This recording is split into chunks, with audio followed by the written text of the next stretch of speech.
Well, Tallow Point, they're 25 years here racing on my land, and I absolutely love having the Point here. There's been some great horses, some great jockeys have come out of here, and Monty's Past Money's made an idiot's venture. I could stay naming horses all day, but the jockeys, they love the course, and it's a good safe course, great ground always. Jane Mangan. Jane was the youngest of three. She wasn't reared, she was dragged up. She's been all her life with horses. She'd been reared since she could walk. She's been around horses and helping and general work around horses. Her first pony was a pony called Ginger, and Ginger was only 12 hands. So when Jane grew to be 12, she was too big for Ginger, and I gave away Ginger, and she was devastated. So we had a bigger pony, Casper, so she to ride him. And when she was 15, I gave him away. And she was devastated again. But I said, look, you're good enough to ride the horses. And she used to be riding all schoolmaster, giving all the lads leads over pine-to-pine fences. And just at that time, Conna was coming to the end of his career. And I just said to her, would you like to have a spin him in a pine-to-pine? He was 12. And basically, her first riding was an Bullock, and that year she rode him a winner of three open lightweights, and that's how it all started.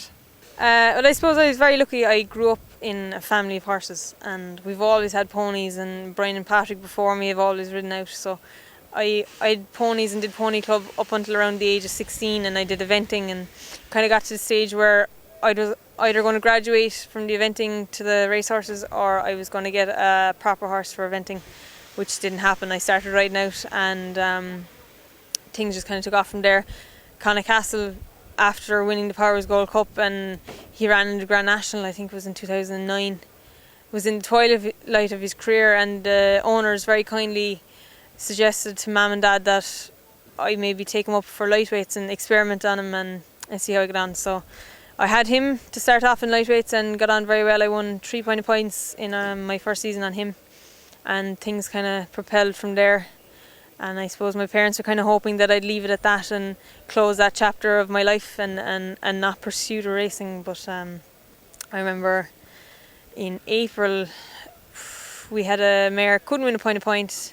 She was going into a bumper with what looked like no chance. She went off 50-1, and my instructions were to go out and enjoy myself, and she won. She bolted up, I'd say, by 2 or 3 lengths. So that kind of really got the taste buds going, and I suppose I was bitten by the bug then ever since. Jane always had great style about her, and she's been always a very confident person. If you told her to do a thing, she wouldn't do it 90% right, she'd always do it 100% right. And she's carried that through to riding horses. If she can't do it, she won't do it at all. But she's grasped everything now, and she's learnt a lot from the lads riding, and she looks at all the videos, she reads anything she can find, and she's very fit. And that's been why she's been so successful. Like, she rode for a horse in Limerick one day for her first ride over hurdles for an outside stable, and she went into the ring, and the trainer said afterwards she knew more about the horse than I did, and she won. She rode a double that day. She rode a mare of her own, belonged to Jimmy's brother Billy. So her early on in her career, she rode a double on the track. When she was 7, we won the Galway Plate with Stroll home, and people have commented down the years how when they came into the sitting room, they could see Jane there on the arm of the chair, and she baited it, pretending to be Paul Cabry. So it was in her all that time. Mum was the one who presented me with the race papers to fill out if I wanted to get my licence, and we did this announced to Dad. He didn't really approve of me going race riding. It wasn't a girls' game, which is fair enough. And I nearly had my licence got by the time he knew, and I kind of kick-started from there. Mum was very supportive, and Dad kind of warmed to it after I got going on Conna, and I suppose I had Patrick to look up to. He started off in points as an amateur, and he was a bit too light. He was getting a lot of injuries, so he was lucky Edward O'Grady took him under his wing, and last year he was crowned champion conditional, so we were very lucky. And obviously Brian was here today. He was lending his hand. I think he was a steward at a fence, or he was driving a tractor or something, but he does a lot of hunting as well, and we're all on a horse at some stage of the day, and we're all very lucky to know if we get criticised, it's by one another, and very rarely get paid a compliment by one another, but we know if we deserve one, we'll get one, you know.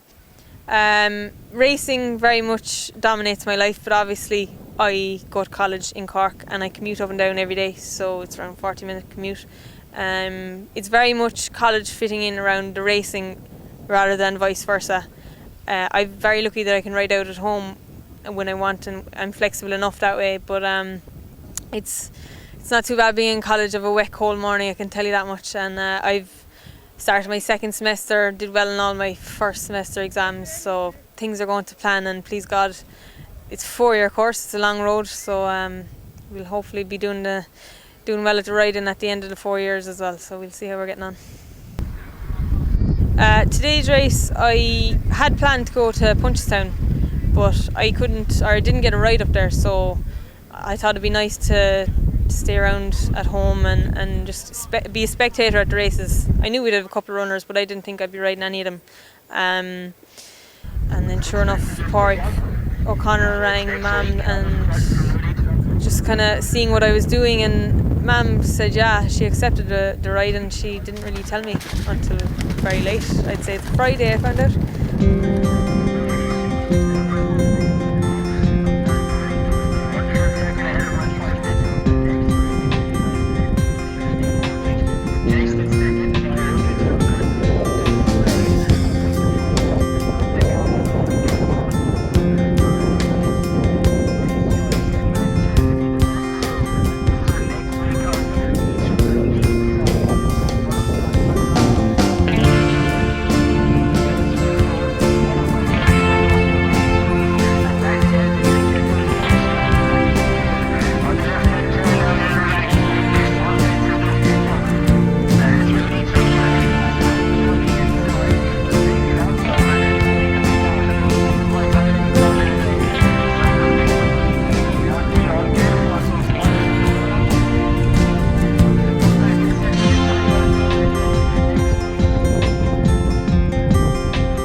I spoke to Derek, Paurick's brother, in the morning, and he told me all I needed to know about the horse. Went through the race very easily, did everything right, and I suppose he won it quite easily in the end, and I was very fortunate that I was able to ride him. Today was my 6th point-to-point winner, my second this season, and I've had 16 on the track, so I have 4 to go before I get down to my £5 claim. I suppose the highlight would easily be winning the GPT in Galway for Dermot Weld and Lady O'Reilly, and I've been very fortunate. I've been getting plenty of rides off a variety of trainers, and thank God that they've continued to support me, and without getting the rides you certainly won't get any winners, so I've been very lucky in that respect. And you'd think the majority of them would come in bumpers, but not really. Fortunately enough, I won 3 on the bounce over hurdles this year on one of my dad's horses called Don't Tell Pa, and he really helped me, and I've been getting plenty of rides over hurdles in big races like the Boyle Sports Hurdle, and I've won a couple of nice valuable hurdle races for Gigginstown this year on Roa de Mi and Beach the Heels, so please God we can keep getting those opportunities, and they all count, you know. Obviously the goal for this season would be to get a ride at Cheltenham. Like, that's every jockey's dream, and they want to do that. I'm more hopeful than confident that I'll get a ride there, and I just hope in the weeks building up to the festival that somebody will pick up the phone and call, but I'll have to play my cards close to my chest. At the moment I'm just more hopeful than confident. And obviously, you ride just because you want to get rides at the big festivals, and hopefully Punchestown and Fairyhouse, and maybe Aintree. We'll see how we're going. We'll come along too, and hopefully we'll get nice mounts in those as well.